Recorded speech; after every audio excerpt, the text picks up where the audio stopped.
Nous sommes les enfants de Wabanaki. Nous sommes le peuple du soleil levant. Il y a des centaines d'années, le grand aigle nous a guidés sur le chemin de Walinak, la rivière au long des tours.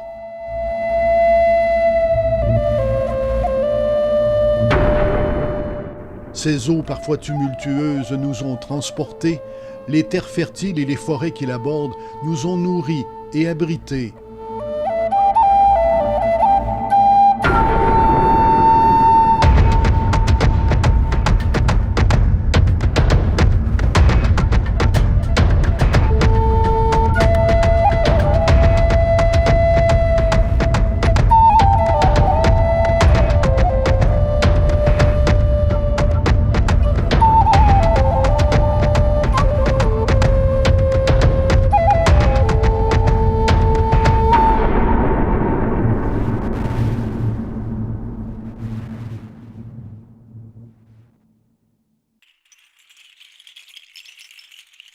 Nous nous sommes établis ici il y a plusieurs siècles, après avoir été repoussés par des envahisseurs qui voulaient faire de notre monde leur nouvelle Angleterre. Dans les années 1680-1700, on peut calculer environ 2000 Abénaquis qui sont répartis à la fois à Sillery, Québec, à la fois en face sur la rivière Chaudière, ici même à Walinak, et aussi à Saint-François, c'est-à-dire sur la rivière Saint-François à Odonac. Donc, le cumulatif, si on veut, de toute cette population représente à peu près 2000 individus. Mais dépendamment des guerres, lorsqu'il y a une guerre en Nouvelle-Angleterre, par exemple, dans les années 1675, il y aura des migrations plus importantes. Il y a des groupes qui vont laisser complètement leur village pour s'en venir ici en Nouvelle-France, s'installer pendant 1, 2, 3 ans, puis après retourner quand la guerre est finie, ou s'installer de façon définitive en Nouvelle-France. Les populations abénaquises, c'est de 20 à 30 nations. Par nation, là, c'est une bourgade qui est installée avec toute l'idée de la confrérie familiale qu'il y a là. Bon, ça pouvait être une bourgade de 7 à 800 personnes. On peut atteindre 2000 personnes, dépendamment de l'environnement où on est.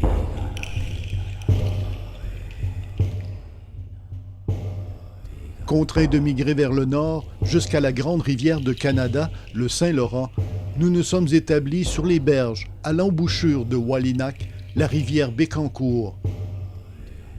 On a beaucoup de sources historiques qui parlent justement de l'occupation des Abénaquis de la rivière Bécancour, mais souvent les sources ne sont pas très pointues pour la localisation, en fait, des endroits où les gens étaient. Donc, ça nous prend beaucoup de sondages, beaucoup de terrain, beaucoup de marchés sur le terrain pour comprendre un peu où sont les zones qui sont les plus intéressantes pour pouvoir vraiment faire une intervention, localiser une intervention ou cibler une intervention. Donc, l'utilisation du territoire est toujours en lien avec la chasse, la pêche, la cueillette. Donc, ça prend des endroits où on sait qu'on peut retrouver certains animaux, certaines plantes aussi qui étaient à cette période-là consommées. Donc, on va vraiment cibler des endroits particuliers par rapport à ces questions de recherche-là. Comme si je prends l'exemple de la diète, on veut connaître la diète alimentaire lorsqu'elle a changé entre l'arrivée des Européens et les périodes préhistoriques. Donc, on va essayer d'aller à des endroits où on sait qu'à la préhistoire, c'était des endroits très intéressants. Donc, comme l'île Montesson, entre autres, c'était un endroit où les gens venaient pour la chasse à la sauvagine, pour aussi le petit gibier, etc.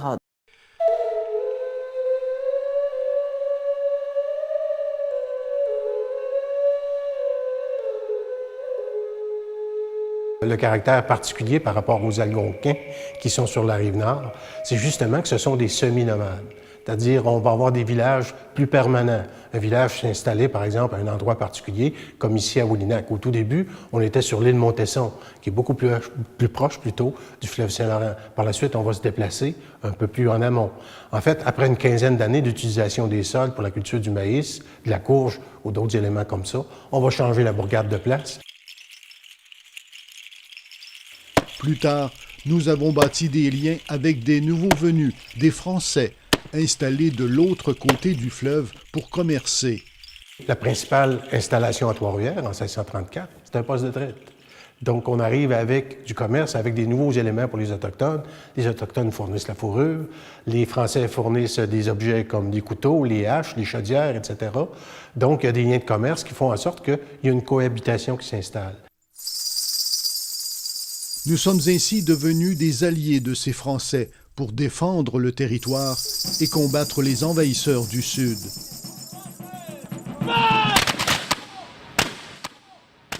Et les Abénaquis qui sont ici combattent non seulement les Anglais pour les Français, mais ils combattent pour leur ancien territoire qu'ils sont en train de perdre en Nouvelle-Angleterre. Donc, quand un missionnaire qui est ici, le père Hall, par exemple, qui dit aux Autochtones, « Bon, ben écoute, l'hiver prochain, on prévoit faire un raid du côté de la Nouvelle-Angleterre pour aller chercher à la fois des prisonniers, des choses comme ça, des vivres. » Ben eux autres, ils prennent ça à cœur, c'est leur ancien territoire.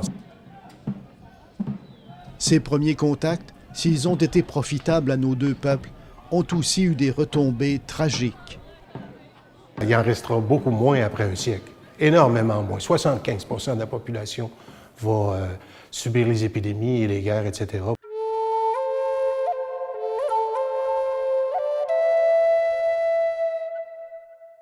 Malgré ces épreuves, notre peuple a survécu, grandi et demeure aujourd'hui encore le gardien de notre culture ancestrale.